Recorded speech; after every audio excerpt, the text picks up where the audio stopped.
Alguns dizem que o crime perfeito não existe, e as histórias que vamos explorar são a prova viva disso. Seja por descuido, azar, ou pela presença de câmeras e testemunhas no lugar certo e na hora certa, esses criminosos acabaram enfrentando a dura realidade de serem descobertos no exato momento em que tentavam agir. Roubos frustrados, fugas impossíveis, fraudes desmascaradas em tempo real. Cada caso traz consigo uma combinação de tensão, surpresa e às vezes até ironia. Serão esses criminosos que você irá ver hoje. Eu sou o Pockey e o vídeo de hoje é Criminosos que foram pegos no ato.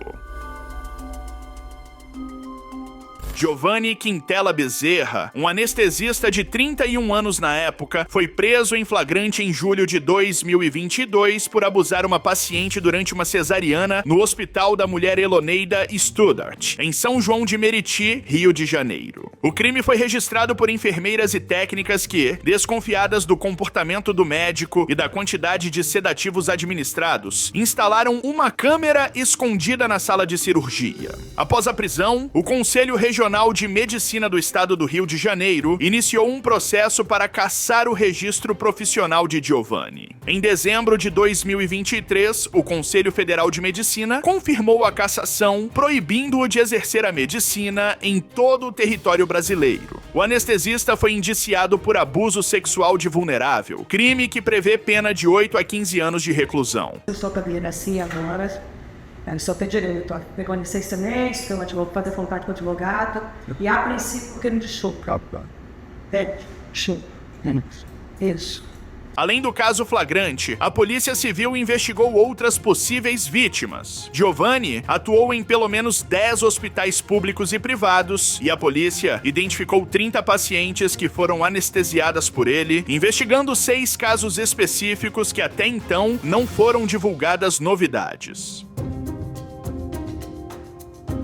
Em 12 de outubro de 2013, na zona leste de São Paulo, Leonardo Escarante Santos, de 18 anos, tentou roubar uma motocicleta Honda Hornet de um vigilante de 35 anos. A vítima registrou toda a ação com uma câmera acoplada ao capacete. Na abordagem, Leonardo aparece na garupa de uma outra moto pilotada por seu comparsa, que fecha a vítima enquanto Leonardo o aborda com uma arma e o faz parar. Durante a tentativa de fuga, Leonardo foi surpreendido por um policial militar que, ao perceber a situação, interveio e disparou contra o assaltante, atingindo-o no abdômen e na perna. Após receber atendimento médico no hospital do Tatuapé, Leonardo foi transferido para a prisão. O comparsa de Leonardo, identificado como Leonardo Silva Barros de Melo, de 20 anos, conseguiu fugir na ocasião, mas foi posteriormente identificado e preso em dezembro de 2013. A ação do policial militar foi amplamente divulgada e elogiada, resultando em sua condecoração por bravura. O ocorrido gerou uma imensa repercussão, principalmente por conta das imagens que são bem tensas e foram parar até mesmo em noticiários internacionais. Em abril de 2020, câmeras de segurança flagraram quando um homem foi ao centro Chabad, uma sinagoga que é o local onde os judeus se reúnem em Brookline, Massachusetts, para vandalizar o local com uma suástica e grafites antissemitas, escritos em russo, traduzidos como Morte aos Judeus. Este incidente fez parte de um dos vários atos de intolerância religiosa na região durante aquele ano. A Liga Antidifamação, conhecida pela sigla ADL, relatou um total de 73 incidentes em Massachusetts no ano de 2020, incluindo assédio, vandalismo e agressões. O Departamento de Polícia de Brookline investigou o vandalismo no centro Chabad, revisando imagens de segurança e buscava assistência pública para identificar o autor. Segundo informações, ele foi identificado e preso alguns dias depois. Líderes comunitários e organizações condenaram o ato, enfatizando a necessidade de vigilância contra crimes de ódio. Um canal no YouTube muito conhecido chamado Mark Robber decidiu colocar uma espécie de isca e armadilha para ladrões quebrarem a cara achando que iriam se dar bem, e o resultado divulgado chega a ser engraçado ou satisfatório. Nas imagens, podemos ver um carro parado em um local mais isolado com uma mochila dentro bem à vista, justamente para chamar a atenção de algum mal-intencionado. Poucos momentos depois, então, um outro carro para bem ao lado do veículo estacionado e um ladrão encapuzado sai. sai, quebrando o vidro da janela de trás e pegando a mochila na qual eles achavam que poderia ter algo de valor. Mas, na verdade, o que encontraram foi um forte odor. Afinal, ali dentro estava o chamado spray de pum, que libera um odor bem forte que contaminou todo o carro. Uma câmera acoplada à mochila também filma toda a situação e mostra que o bandido autor do roubo é tão orgulhoso que parece assumir que teria soltado um pum. Por fim, um gravador dentro da mochila é acionado, com uma contagem regressiva, dando a entender que poderia ser algo explosivo, o que, claro, assusta eles e os obriga a jogar a mochila para longe. Em 2021, o ex-policial James Stokes, de Cincinnati, Ohio, foi acusado de conduta inadequada após sua própria câmera corporal registrar incidentes de assédio contra um homem. As imagens mostraram Stokes abordando um indivíduo de maneira imprópria, levando a uma investigação interna e já dentro da delegacia, cometendo assédio e praticamente obrigando o homem a praticar relações sexuais com ele. As imagens deixam bem claras o que Stokes queria com o homem e, como pode-se ver, não seria para investigá-lo ou qualquer outra coisa relacionada a algo policial, como ele mencionou. Posteriormente, ele foi demitido do Departamento de Polícia de Cincinnati e enfrentou acusações criminais de assédio e, além disso, de examinar banco de dados sem permissão para conseguir acesso às vítimas. Segundo informações, através dos bancos de dados, ele conseguiu analisar o perfil e ir atrás da vítima, como fez com o homem. Em 5 de junho de 2014, Aaron Ibarra, de 26 anos, iniciou um ataque armado a uma universidade de Seattle e felizmente foi contido por um estudante chamado John Mays. Durante o ataque, Ibarra tentou recarregar sua espingarda, momento em que John Mays, então estudante de engenharia elétrica e monitor do prédio, aproveitou a oportunidade para imobilizá-lo. Mays utilizou spray de pimenta contra Ibarra e conseguiu desarmá-lo, utilizando técnicas de taekwondo, no qual ele praticava e evitando assim que a tragédia fosse ainda maior. Após o incidente, Mays foi amplamente reconhecido por sua coragem. Amigos e colegas o descreveram como um indivíduo quieto, religioso e que nunca imaginariam que teria toda essa coragem. Além disso, ele foi homenageado com a Medalha Carnegie por heroísmo. Para completar o agradecimento, em um gesto de apoio, membros da comunidade compraram todos os itens de sua lista de presentes de casamento, demonstrando gratidão por suas ações. O ataque de Ibarra, infelizmente, ainda resultou na morte de um estudante e ferimentos em outros 2. O criminoso foi posteriormente julgado e, em 2017, condenado a 112 anos de prisão pelos crimes cometidos durante o ataque. Imagens tensas de uma câmera de segurança mostraram o momento em que uma mãe sofreu momentos de angústia ao ver um homem tentando sequestrar um de seus filhos. Nas imagens, podemos ver o momento em que a mãe vinha caminhando tranquilamente com seus filhos até que um homem aparece e agarra um deles, o levando para dentro de um carro que estava parado ao lado. A mãe, desesperada, não desiste e vai atrás do sequestrador, que tentava fugir o mais rápido possível e, de forma impressionante, consegue agarrar o filho, o puxando para fora do veículo novamente em um ato heróico no qual ela arrumou forças, sabe-se lá de onde, para conseguir salvar o filho. Devido à movimentação estranha e à luta da mãe no local, outras pessoas perceberam e também se aproximaram, fazendo o sequestrador fugir. Um dos homens que se aproximava tenta impedir sua fuga, quebra seu retrovisor, mas ele vai embora. Muito provavelmente, se a mãe não age daquela forma, nunca mais veria seu filho novamente.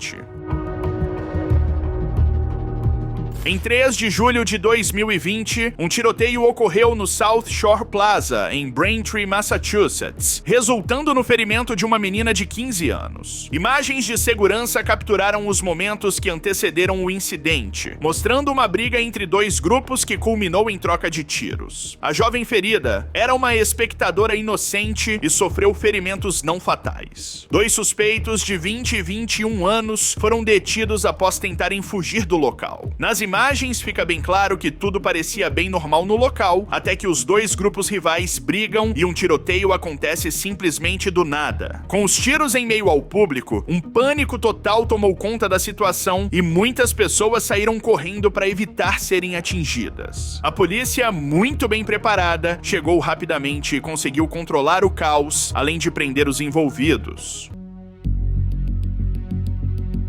Em setembro de 2022, Chan Shin-kai, um homem de 23 anos em Singapura, foi condenado a 24 semanas de prisão por gravar e vender ilegalmente vídeos de atos sexuais com mulheres que conheceu no aplicativo de namoro Tinder. Entre 2016 e 2019, Chan envolveu-se em atividades sexuais com pelo menos 20 mulheres que conheceu no Tinder, registrando algumas dessas interações sem o consentimento das parceiras. Posteriormente, ele vendeu essas gravações que acabaram circulando online. Uma das vítimas, que tinha 18 anos quando conheceu Chan em 2018, descobriu em 2019 que fotos e vídeos íntimos seus estavam sendo compartilhados na internet. Chan também ameaçou outra vítima, de 20 anos, afirmando que divulgaria suas fotos nuas caso ela não mantivesse contato com ele, e obviamente que a situação não ficou nada boa para seu lado com as descobertas. As autoridades ressaltaram a gravidade das ações de Chan, destacando a grande invasão da privacidade das vítimas e o impacto prejudicial de suas ações. A promotoria observou que, embora Chan tivesse entre 18 e 20 anos na época dos crimes, ele já era considerado adulto e plenamente responsável por suas ações, por isso foi condenado.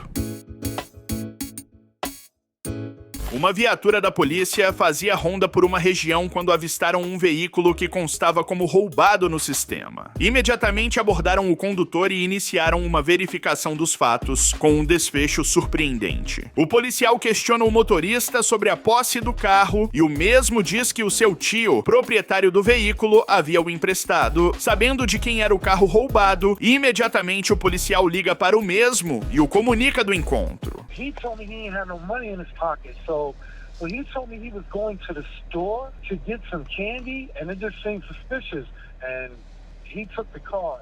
All right, awesome. That gives me everything I need. I appreciate it, boss. Imediatamente o policial comunicou a situação e o homem foi preso. Ele ainda tentou se justificar dizendo que o tio estava mentindo. Porém, seu primo, que é filho do proprietário, também havia confirmado a história na qual ele teria pegado o veículo e sumido com o mesmo sem nenhuma justificativa.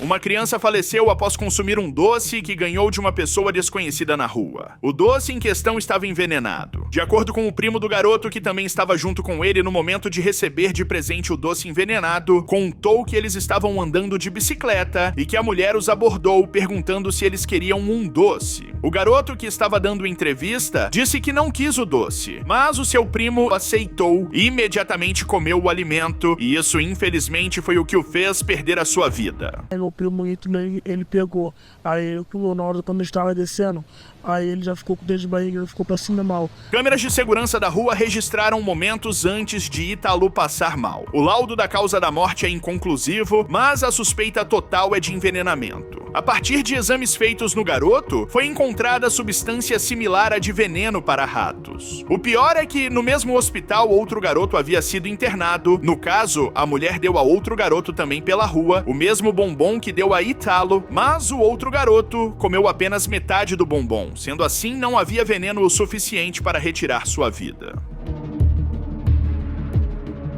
Todos nós sabemos que o objetivo da polícia é o de proteger o cidadão, proteger de crimes, assaltantes, bandidos. Mas e quando o policial é bandido e ainda por cima é pego no flagra? Isso aconteceu nos Estados Unidos. Um homem foi abordado pela polícia e os policiais pediram que ele descesse do veículo para que ele fosse revistado. Durante a revista, o policial abriu o bolso de sua jaqueta, que continha uma alta quantidade de dinheiro em espécie. O policial, vendo aquilo, logo aproveitou para pegar o dinheiro para ele. Isso mesmo, o policial roubou o homem abordado. Em seguida, ele foi encaminhado para a delegacia. Chegando lá, ele percebeu o sumiço do seu dinheiro e logo afirmou que o policial o havia roubado. O policial, obviamente, nega de todas as formas. E as pessoas inicialmente acreditam, já que ele é um policial e policiais supostamente não roubam pessoas, apenas as protegem. Depois de muito custo, foi necessário olhar a câmera corporal do policial. Para quem não sabe, nos Estados Unidos, todos os policiais são obrigados a usarem câmeras que registram seus trabalhos, e na câmera do policial lá estava registrado o furto do dinheiro do homem. O que ele havia feito para ser preso não se sabe, mas ele foi honesto em em dizer que o policial o roubou, e sim, ele estava certo. O policial com toda certeza sofreu punições administrativas, sem contar que pode até mesmo ter sido preso, afinal ele estava furtando de um acusado, literalmente furtando. Esse é o vídeo, desse seu like, beijão, falei, tchau.